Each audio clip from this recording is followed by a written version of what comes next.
Hi, my dear Radiance. I hope you find this video in the best of your physical and mental health because that is the most important freaking thing in the world to do.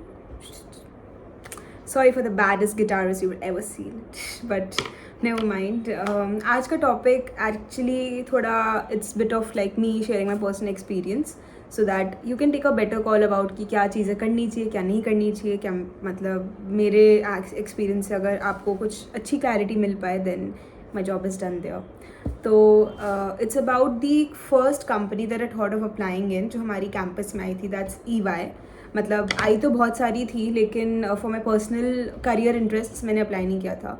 Like Deloitte came in, I didn't apply because it was from audit assistant post and उसमें मेरे को बिल्कुल नहीं जाना था. Then there were a lot of sales marketing development, पूरा एक तूफान आई थी कंपनीज़ की, तूफान पूरा वापस चली गई ऐसी. और कुछ बैंक्स की आई थी, सेल्स टाइप जॉब था, अच्छा खासा टैग लगा के बिजनेस एनालिस्ट करके टैग्स दे के, and when you read the JD it's all a scam क्योंकि पूरा उसमें होता है टारगेट बेस्ड सेल्स जॉब है. बताओ एक क्या क्या बैंक्स थी उनमें, इतना बिजनेस फाइनेंशियल कंसल्टेंट का भी जॉब्स आई थी. I was like this is something I would apply. But फिर चीज़ें टर्न आउट हुई and you get to realize they will be asking you to fetch customers. मतलब कुछ भी टैग्स दे दो लेकिन काम वही sales target and something. And since you know मेरा बैकग्राउंड FRM CFA पे भी है alongside my undergrad that I did.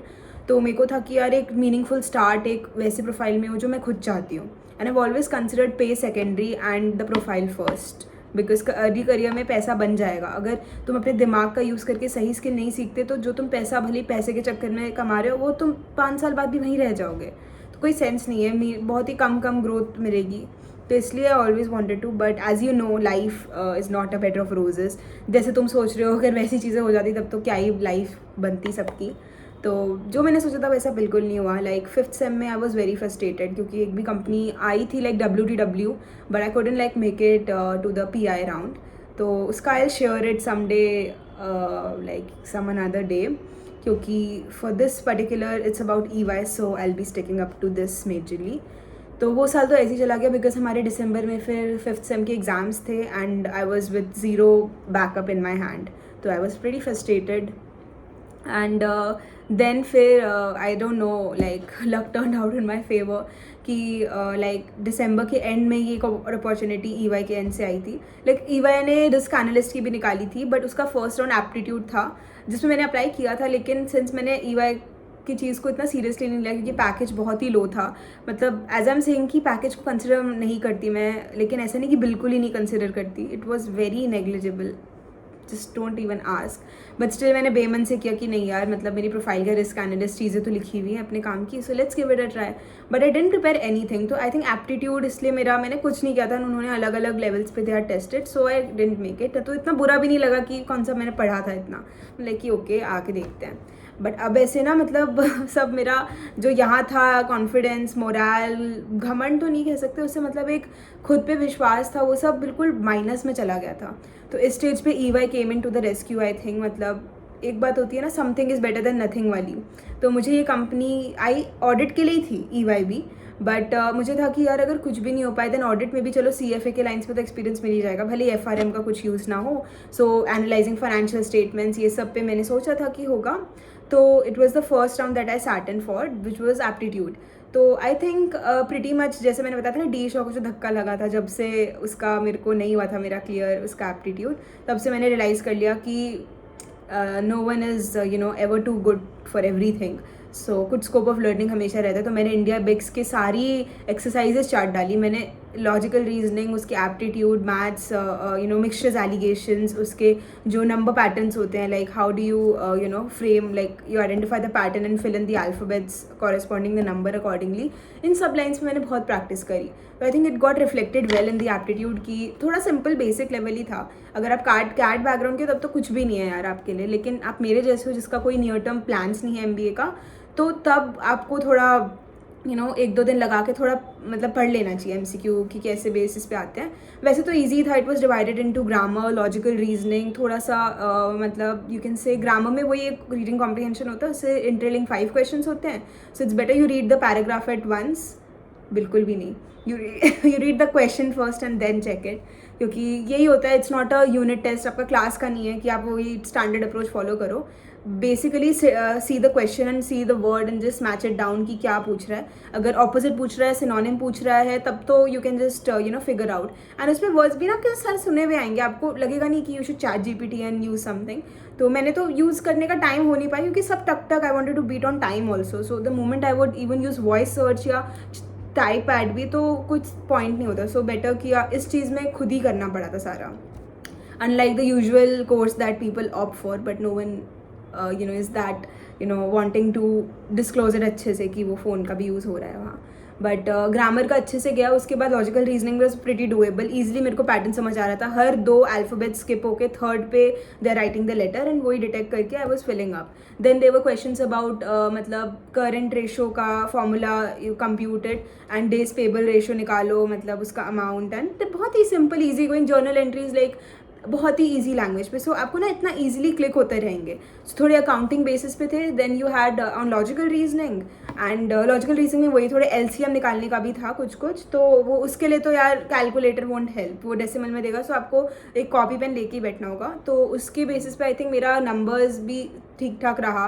Exponential के क्वेश्चन एज सच नहीं थे. मल्टीप्लिकेशन वो ना आपकी हो जाती है, आप टक टक टक टक मेंटली करते हो. You get the thing of the ideas, like क्या चीज़ें हैं. एंड ग्रामर हो जाएगी आपकी logical reasoning and financial statement analysis भी निकल, मतलब वही अकाउंटिंग जो हम स्कूल में पढ़ के आए हैं 11-12 का, बहुत ही बेसिक, बहुत ज़्यादा.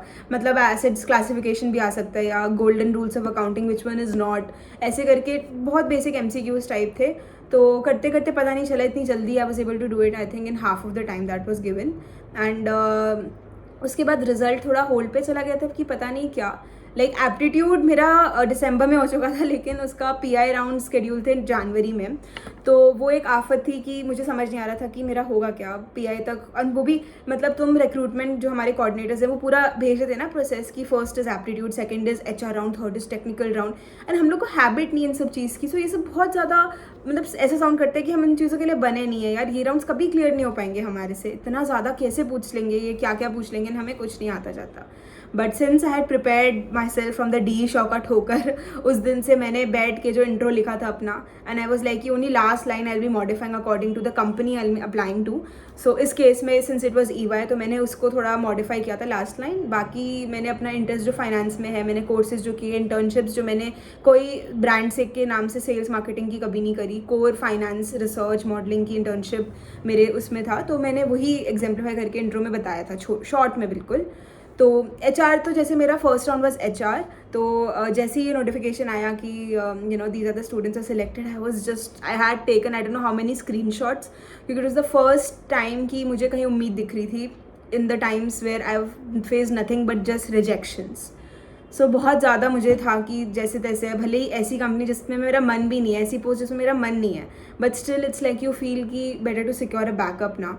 तो मैं यही होता है मेरे प्रॉब्लम कि मैं जब चीज़ होनी होती है ना, मैं उसके लिए मतलब पूरी मेहनत लगी जाती है. मतलब तुम बेमन से भी करो लेकिन वो फिर नहीं होता, वो तो बेस्ट हो ही जाता है अपना देना.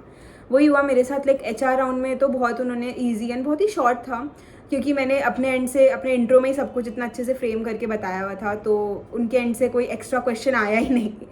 Like literally they just asked me your preferred location, Noida या गुरुग्राम या गुड़गांव में, एक्चुअली दोनों को मिक्स कर दिया था. तो वो आप बता देना. उसके बाद I think they also asked me some like basic the 3 golden rules of accounting. वो उन्होंने पूछा था just to analyze my basic knowledge की अकाउंट्स का मुझे A भी आता है या नहीं. तो बहुत ही शॉर्ट हुआ. उन्होंने एक्चुअली आधे टाइम तो अपना इंट्रो थोड़ा दिया, मैं इस बैकग्राउंड से हूँ ये वो, एंड बहुत ही शॉर्ट एंड क्रिस्प रहा. मतलब hardly it would have been of less than 3 minutes I would say. Yes, it was that short, literally it was that short. तो आई कुडंट फिगर आउट मैंने कहाँ गलती की, क्या मैंने उल्टा पुल्टा बोला, क्योंकि ऐसा कोई क्वेश्चन ही नहीं थे कि जिसमें मैं बोलती. आई was like may be in technical they would just grill you down पूरा. फिर मतलब थोड़े दिन बाद हमारी कोऑर्डिनेटर का मैसेज आता है कि these are the students shortlisted for technical. Like no scope मेरा नाम हो. ऊपर की टॉप मतलब 5 इतने बच्चे थे, आई थिंक अराउंड थे 30-40 समथिंग. तो मेरा नाम था उसमें, मेरा टाइम स्लॉट भी सब लिखा हुआ था कि इस दिन इस लिंक पे क्लिक करके आपका इस टाइम ड्यूरेशन में आपका है. And I was like damn. और it was the first time कि मैं किसी के लास्ट स्टेज तक पहुँची थी. तो मुझे था कि अगर वहाँ से नहीं हुआ then I don't know how would I take it. मतलब तुम यूज टू नहीं हो यार, तुम्हें पता है, ये हम लोग को पता है ना. तो वो एक दुख तो होता है कि क्या मतलब कर पाएंगे या नहीं। उस टाइम तुम कुछ नहीं देखते, क्या प्रोफाइल है, किस पैसों के लिए तुम अप्लाई करो, what's the cities and something, is just you and the final round and you feel just to nail it. तो वही हुआ। टेक्निकल के लिए मैंने अपना CV तो पढ़ा ही, उसके बाद सारे फाइनेंशियल रेशियोज़ का चार्ट मैंने पढ़ा था नेट से। I am not sure which website, I think it was Investopedia या कुछ, but I share the link if I get it. But बहुत ईजी है, ऐसे बहुत सारे सोर्सेज हैं आपके पास, ईजिली मिल जाएगा। तो रेशियोज़ का पढ़ लेना। और भी चीज़ें थी, like if I go by the questions that were asked from me. पहले तो उन्होंने बताया जो मतलब जिन्होंने मेरा इंटरव्यू लिया था तो वो CA ही थे बाय बैकग्राउंड उनका भी। एंड फर्स्टली ही टोल्ड कि I started up my articleship in a small company, like small size firm. Then मैं थोड़ा एक्सपीरियंस लेने के बाद once I became a CA, मैंने ग्रैंड थॉर्टन में कुछ टाइम काम किया, like I got in to B6 circle and now from B6 I am in to the pool of B4। So that's how I define my journey. तो हम like कि यार sir was very impressive, ऐसे ऐसे करके थोड़ी बात हुई। तो वो अपने घर से ही ले रहे थे इंटरव्यू, लाइक बैकग्राउंड घर का ही था, इसलिए मेरे को पता नहीं वो क्यों याद है, but I think it's in hybrid mode, so इसलिए उन्होंने वैसे ही लिया था। तो उनके क्वेश्चन स्टार्टिंग ऑफ मतलब पूरा टेक्निकली, पहले तो इंट्रो मैंने सेम ही चेपा जो मैंने HR में बोला था, क्योंकि इंसान अलग थे, तो मैंने बोला इतना तो डिटेलिंग वो शेयर नहीं करते कि ना उन्हें याद रहता है कि किस बंदे ने क्या क्या वर्ड्स यूज़ किए, क्या क्या। So I was like this is my standard intro, this is like I अच्छे से मेरा डेफिनेशन हो जाती है कि मेरे को क्या इंटरेस्ट है, ये वो बना बनाया वही बोलो, क्या नया इतना मैं करती। तो वही मैंने बोला। So he appreciated, it was like well reflected उनके जो भी वो रिमार्क्स देते जा रहे थे साइड बाई साइड। तो सही रहा। उसके बाद जो coming out to the technical questions, so सबसे पहले तो he asked me the difference between auditing and accounting, so that's a must, you should know. Then he tested me on a lot of key ratios. He asked me what is the ideal ratio, what is the ideal current ratio also, though I said it is 2:1, but I also stated कि it's not a universal ratio that is to be followed across all industries and companies. It varies from company to company, क्योंकि अगर manufacturing है उसकी requirements अलग होंगी, it will have to have a lot of funds in the working capital, तो उसकी basis पे इसकी ऑल्ट्रेशन हो सकती है as compare to a firm that is in the services line. तो आप थोड़ा एक लाइन में बोल दोगे ना, उसे एहसास होगा कि that person knows the practicality. वो सिर्फ बुकिश नॉलेज में नहीं है कि बुक में लिखा है एक लाइन में आइडियल करंट रेशियो 2:1, तो वही बोल दो। सो आई क्लियरली रिमेंबर मेरे से ये पूछा गया था, ना set this thing. Then he आज me treatment of certain items like depreciation के मेथड्स कितने होते हैं। ही आज मी कैश फ्लो स्टेटमेंट, जैसे 3 प्राइम एक्टिविटीज है ना, ऑपरेटिंग, इन्वेस्टिंग एंड फाइनेंसिंग, तो उनके like little one liner explanation about them. And better रहेगा कि अब अगर आप ना लाइक हर एक्टिविटी का एक एग्जाम्पल भी दे दो।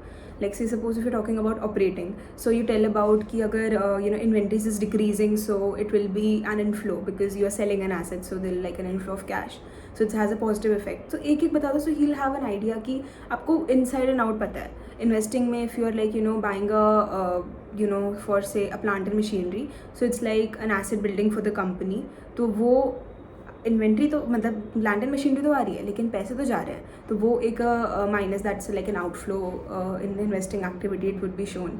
But then you have in financing, तो वही चीज़ हो जाती है, आप डेप्ट से होता है या तो इक्विटी से होता है।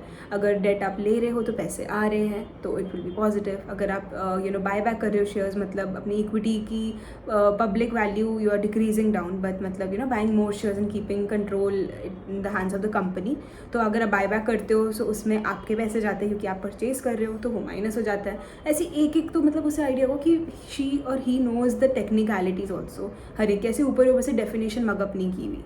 तो वो ये थोड़े एक्स्ट्रा पॉइंट्स के लिए अगर आप यहाँ खेलना चाहो तो कैसे कर सकते हो। देन थोड़ा इनकम टैक्स डिडक्शंस भी जैसे हो गई, HRA education, I think that I told. बाकी फिर एक BRS जैसे हमने पढ़ा था ना, बैंक रिकन्सिलेशन स्टेटमेंट, मतलब मुझे उतना नहीं आता था। आई समहाउ जस्ट रिमेंबर कि उसमें कैश बैंक बैलेंस का जो बुक्स की रिकन्सिलेशन होती है, वो like we need to reconcile the differences जो भी राइज होते हैं हमारे double and like double recording of same items हो जाती है या कुछ कुछ, सो भी प्लस माइनस अकॉर्डिंगली। एंड उसके बाद देखते हैं कि मतलब फाइनल फिगर टैली हो रही है कि नहीं। तो इसमें से सब नहीं पूछा गया था मेरे से, I am just telling you, ताकि मतलब जो मेरे भी फ्रेंड से पूछा गया था, so that you have like a broad idea basically कि क्या क्या टेस्टेबल होते हैं ऐसे EY के एंट्री लेवल जॉब्स पे जो ये पूछते हैं। एंड हाँ यही सब था। I think cash flow statement I told, certain item का ट्रीटमेंट जैसे प्लांट एंड मशीनरी हो गई है, जर्नल एंट्री की, अगर ये एसेट हमने क्रेडिट पे परचेज की है, ये क्रेडिट क्या होगा, डेबिट क्या होगा, बस एक एक वो फिर मतलब ना उन्होंने यही पूछा था मेरे से as a series of journal entries. उन्होंने पूछा था अब मैं एक सॉर्ट ऑफ रैपिड फायर पूछूंगा, तो you have to be really quick and one word type. तो मैंने बोला ओके। तो ऐसी सब उन्होंने लाइन से पूछते गए। So it was super easy and something इससे कॉम्प्लेक्स तो मैं बोल रही हूँ आपने स्कूल पे किया और बोलो, इट वॉज दैट ईजी। सो वो तो आप इजीली कर लोगे, जस्ट थोड़े ब्राउज कर लेना अपने बेसिक कंसेप्ट अकाउंटिंग के। चैट जीपीटी करना, एक मैं चैट जीपीटी इतना रिलायबल मेरे को नहीं लगता, इस better you do Google and just from a reliable source आप एक बार पढ़ लो, अच्छे से मिल जाता है राइटअप, तो it's not much of a hassle. तो यही सब था। And then after towards the end I ask for the feedback, so I said like मतलब उन्होंने तो इंडायरेक्टली बोल दिया था for the further process HR will reach out to you. So once such thing is told to you, you know कि things have went well and उनको मतलब मेरे आंसर्स प्लीजिंग एंड मतलब सही साउंड करे जो भी मैंने बोला। एक चीज़ ये भी थी कि मुझे कुछ मतलब ऐसे नहीं लगा कि मैंने नहीं पढ़ा या मैंने बोल दिया कि sir I don't no, I never said this. मैंने अपने एंड से थोड़ा टाइम लिया सोच के, मैंने हर आंसर्स को but I backed up with my reasoning. There was no such thing that I was saying just बोलती जाओ बिना सोचे समझे, तो वो I avoided. And by the way if I had not mention the CTC I am really sorry, but you deserve to know कि क्या primarily B4 follow करती है। लाइक डिलॉयट तो आई थी 6 LPA के लिए, बट वो तो था कि like I don't know, it changes from year to year, but for like our batch it was this. I don't know the fixed and variable component इतना, but I think 5.5 fixed था या बाकी variable था, but EY का भी वही था like 3.83 something, 3.83 LPA was fixed and उसी का कुछ percentage as a variable and performance link था. So it was like a break, like a sort of range that was given like from 3.83 to 4.2 LPA ऐसे करके था. सो आई don't no, क्योंकि since you know कि actually the thing was, मैं बता देती हूँ रीज़न जिसके लिए ये वीडियो बन रही है, कि ये तो हो गया क्लियर।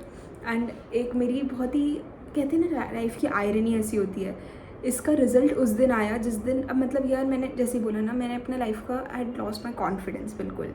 तो अब मैं कैसे यकीन कर लूँ, मतलब भले ही मेरे टेक्निकल राउंड में जो इंटरव्यूअर थे उन्होंने इनडायरेक्टली दिखा दिया था, मतलब बोल के बोलने से लग रहा था कि मेरा हो गया, but you can be 100% sure until it's done.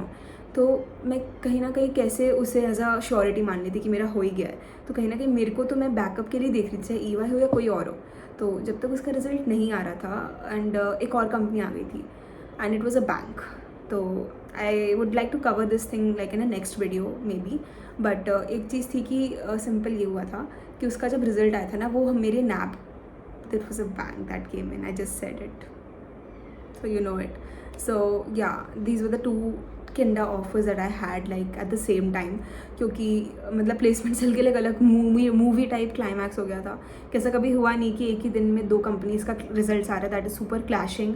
तो उनके पास कोई चॉइस नहीं थी, बट उन्होंने हमें चॉइस दे दी कि तुम देख लो तुम्हें किस में जाना है.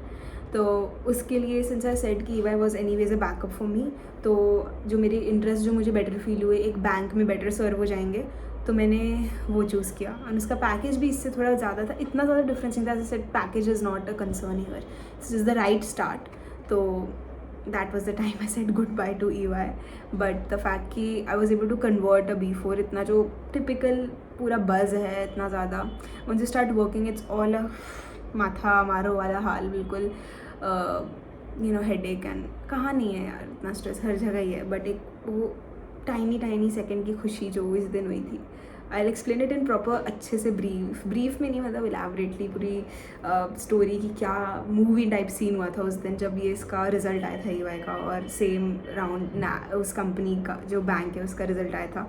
उसकी वजह से मेरे को चॉइस मिली, वरना अगर मेरा EY में ब्लॉक हो जाता, अगर इसका रिजल्ट एक दिन पहले आ जाता ना मेरे दूसरी जो बैंक जिस कंपनी में मैंने अप्लाई किया, तो मेरा EY में लॉक हो जाता और मैं आगे कहीं और अप्लाई नहीं कर पाती, क्योंकि हमारी कॉलेज स्टिल कंसिडर करती है B4 is a big thing. तो अगर किसी इंसान का B4 में होगा तब तो भाई तुम्हारा सेट है, तो ये तुम एप्लीकेबल नहीं हो किसी में करने के लिए unless it's a dream slot. So dream slot is like बिल्कुल hi-fi package, like D Shaw 20+ का लेके जो आती है, everyone knows it, 22 lakh 23 lakh something, तभी आप अप्लाई कर सकते हो. तो वही कहानी थी. And I hope you got a clarity कि मतलब आपको क्या करना चाहिए नहीं करना चाहिए. ईजी नहीं होता एक B4 का ऑफर होते हुए भी आप किसी को रिजेक्ट करो, ये जानते हुए आपने एक्सपीरियंस भी नहीं लिया B4 का. But I just was trusting my gut and something I knew कि मैं ज्वाइन कर लूँ. मैं 1 महीने बाद फ्रस्ट्रेशन में खुद ही छोड़ दूँगी कि ये करना ही नहीं था मेरे को. और जब चॉइस थी फिर भी मैंने B4 को चूज़ किया, just because everyone would be like Kanika पागल है B4 को छोड़ रही है. लाइक कि नहीं चाहिए रहा है यार. तो this was my independent decision, थोड़ा अपने लेवल पे सोच के, and I don't regret it. That's my answer today. So वही है, प्राइमरी CV सेंट्रिक, आपकी HR एंड टेक्निकल दोनों पे पूछेंगे ही थोड़ा बहुत. And just be confident, keep a cute सा, नॉट ऐसे नहीं, मतलब नॉर्मल सी स्माइल रखना जिससे वो पागल ना समझे, बस नॉर्मल रखना खुद को, एंड जस्ट किल इट. सारे पढ़े पढ़ाए कंसेप्ट टॉपिक्स, इतना कुछ डिटेलिंग में वो भी नहीं जाएंगे, वो भी इतना इंटरव्यूज़ लेते हैं. So just be brief, concise in what you say, and take your time, but don't be like act in a just don't say anything in a rush. कि आपके माइंड में वो चीज़ सही है, लेकिन जब इतनी 2x की स्पीड में बोलोगे तो वो चीज़ हो जाती है क्लैश की. मतलब आपको बोलना कुछ होता है, निकल कुछ और जाता है मुँह से, तो वही चीज़ हो जाती है. सो बहुत ही ईजी गोइंग रहा. जितना टीडियस साउंड हो रहा था उतना था नहीं जितना मुझे लगा. मतलब एप्टीट्यूड एंड 2 राउंड्स क्लियर करना, अब जब देखती हूँ तो लगता है यार सही में नो होप के बाद, मतलब जब इंसान के पास कोई होप नहीं होती ना, तब तो मतलब 100% हो ही जाता है जो चीज़ मैंने जैसे बोला. So this was my take कि please please please give preference to your profile and your interest. काम मन नहीं होगा, ये खुशी कुछ नहीं रखनी. मतलब तुम्हें खुशी से फर्स्ट सैलरी, क्योंकि उसके बाद जो सैलरी जाएंगे ना, तुम शायद 1 सेकंड का मैसेज आएगा, notification, will just strike it of कि ये आपके फिक्स खर्चे, आपको कुछ FD मारनी है, कुछ आपके एजुकेशन एग्ज़ाम के लिए रखना है, वो चीज़ें उसमें हो जाती है. कोई खुशी माइनस ही हो जाती है लाइफ से. If you choose such a profile way like कि काम काम एंड नो मन की खुशी. So that is the thing. अगर आपके पास चॉइसेस हैं, please consider them. Very very it's very important. You have no idea आगे कितना, और इतना ईजी नहीं होता फिर स्विच करना, एंड फिर CV में भी इफेक्ट पड़ता है अगर आप इधर से उधर इतना फ्रीक्वेंटली करते हो स्विच. तो सो आई थिंक अनलाइक मैं हर बार सोचती हूँ कि वीडियो छोटी बन जाए, एंड मतलब लोग को थोड़ा इतना, मतलब उनका टाइम मेरे को लगता है बहुत इन्वेस्ट हो जाता है एक वीडियो को देखने के लिए. बट फिर मेरे को ऐसा भी लगता है I don't want to even leave anything out. So इसमें बार बार क्रॉस चेक कर रही हूँ कि मैंने जो लिखा and what was in my mind, जो सब मेरे से पूछा गया था, आई सेड इट ऑल और नॉट. But I think it's done. They hired in bulk. मेरे सारे दोस्त नोन में सारे सिलेक्ट हो गए. They are some of them are working, some had this as the backup, तो उन्होंने छोड़ के MBA के लिए चले गए. सबका यही होता है जनरली. तो ये सब करके अब finally I am here. I hope to cover my next recruitment journey with the bank that I applied in my next video. So just tell me how was it. I was very transparent. So I don't have anything sugarcoating thing to say about EY. कुछ किसी के लिए नहीं है. It was a nice cordial company that came in, मतलब at least उस time तो जो सब पूछा था. तो उसके बाद मेरे पास कोई अपडेट नहीं है क्योंकि I rejected the offer. So it was like sort of the thing was revoked. क्योंकि जैसी वो ऑफ़र आया था, पल भर की खुशी थी और पल भर की चली गई, क्योंकि और चीज़ें आ गई थी लाइफ में. Stay tune for more such parts, क्योंकि आगे का बहुत ज़्यादा इंटरेस्टिंग क्लाइमैक्स है. कि मैं जहाँ हूँ वो ऐसी कंपनी है जहाँ ना EY है ना बैंक है. वो 3rd कंसल्टेंसी कंपनी जो आई थी. So it was a saga that had, and it was just life that was making me do. I had nothing intentionally like thought of it कि ये मैं ऐसे करूँगी, but वो होती गई. So wish you all the luck with the placement journey, and I hope to guide you through my experience कि you don't get misguided by people throwing pebbles and just remarks at you कि जो है B4 ही है, उसका एक start लग जाएगा, एक ब्रांड वैल्यू लग जाएगी, तो क्या ही बात है. वो भी होता है उन लोगों के लिए जिनका मतलब और चीज़ें होती है. I'll cover it in the next video, but I hope for the thing that this video was to share my interview experience, the rounds, the typical questions that are asked, and my prime reason of rejecting it. कि वही अगर मेरे पास FRM CFA background की चीज़ें हैं तो मैं क्यों, और चांस है कि मैं उस प्रोफाइल की बेटर अलाइंड जॉब को पा सकूँ, तो क्यों मैं ऑडिट में घुसूँ जब प्रेफरेंस उनको CPA ACCA CA वालों की देनी है, मेरे को उस लाइन में जाना ही नहीं है. Then it wouldn't be like a wise call for me to just take. वो तब होता जब बिल्कुल ही होपलेस एंड कोई ऑप्शंस नहीं बचते मेरे पास. So I think I'll keep on going on and on, so I'll stop here. And yes, thank you so much for watching it this far. It means a lot to me, and please do take utmost care of yourself in this changing weather. मेरा गला ठीक होता है कभी, अगले दिन फिर बीमार पड़ी रहती हूँ, खो बिना कुछ खाए, बिना ठंडा खाए तब भी. So yes. Sorry. Take care of yourself and your loved ones, and enjoy this hustling phase. It's so worth it, you have no idea. Like yeah. मैं पूरा भाषण दे दूँगी अभी इस पर अगर मैं और डीपली सोचने लगी. So yes, till then please love yourself, love your family, love everyone around yourself. And अच्छा खाओ, अच्छी हेल्थ रखो, अच्छा घूमो फिरो, खाओ पियो, मस्त रहो. And do let me know if you have any concerns about this interview experience or you want to say something, kuch bhi constructive, anything, everything is welcome here. So yes, thank you. Smile.